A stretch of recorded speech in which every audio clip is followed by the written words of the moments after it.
Hi, everyone.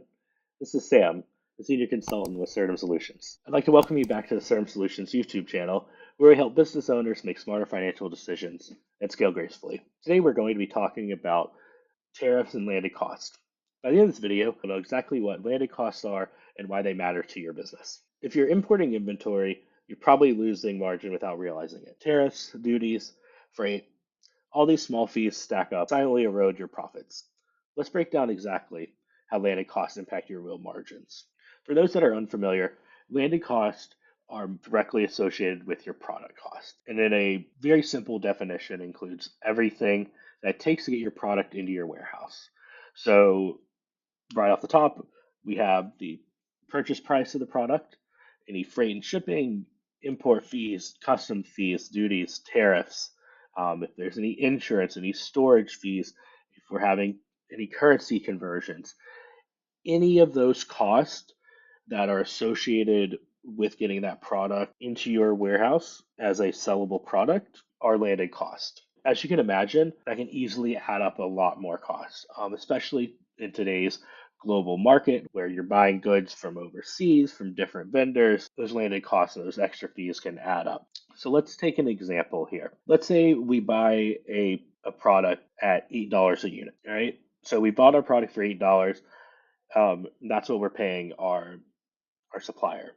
But then we also have freight charges that get added on, tariff charges, insurance, storage, and let's just throw some numbers out there and say that the freight adds $1, the tariffs add 50 cents, insurance adds another 20 cents, storage adds another 30 cents.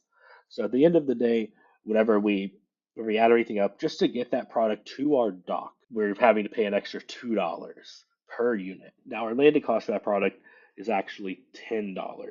That's our cost for that product. Why this is important is because if we use that $8 original product cost and we're selling the product at $15, we're calculating a $7 profit and a 46% margin. When in reality, because of all those extra fees that are added onto that product, we're only making $5 a unit and only a 33% margin.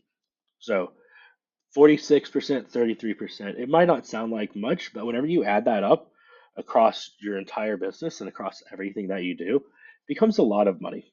A lot of money very quickly. One of the things that makes landed costs hard to track is that most businesses don't really a good way to allocate those costs. There's some extra work that needs to be done on your end through whatever system you're using, be it QuickBooks Enterprise, Sin7, Katana. You do have to do a little bit of setup to be able to link those together, but once you do, the benefits make it worth it. In all of these systems, especially Sin7 Katana, with those systems, you can allocate by quantity, by weight, by price, by a number of different options. And then you can also, in Sin7, for example, if you're bringing in component pieces that are then being used to make a finished good. You're assembling them. You're doing a production run. You can actually incorporate those landed costs into that final product. So that way you know that you're selling your final product. You have enough margins to make there. Landed cost is something that most businesses they like I said, it can get complicated to load them in properly into your accounting or inventory system. But that's where, those Sin7 and Katana systems can help you guys set everything up correctly. With tariff talks these days and they're constantly changing, it's something that you really want to track. Certum's role here, that's why we're all here.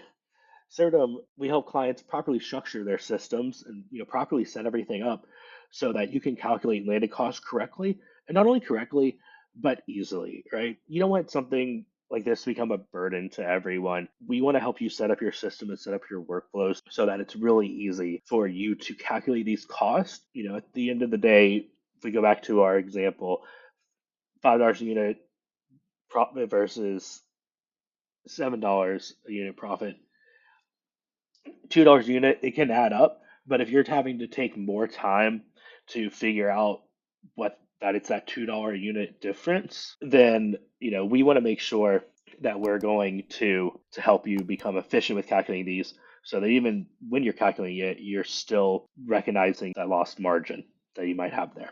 We want to just help you guys calculate and set up those workflows to calculate landing costs correctly before you reorder more products. So that way you can protect margins, prevent cash flow surprises, give you that clear financial visibility. We want to help you decide, is it springtime better to buy things because it sits in storage for less time, or is winter time better to buy something because it moves quicker? That's what we're here to help you figure out and to help you set up. If you think this video was helpful for you, make sure to hit that like button, click the subscribe button, turn on those notifications, because we're always dropping new content, new insights on how to help you run your business better. If you're ready to apply this in your own business, you want to talk about landing cost, we're always available. Feel free to book a free discovery call with us. The link will be in the description below. If you want to know your true margins before you place your next inventory order, reach out to Certum Solutions.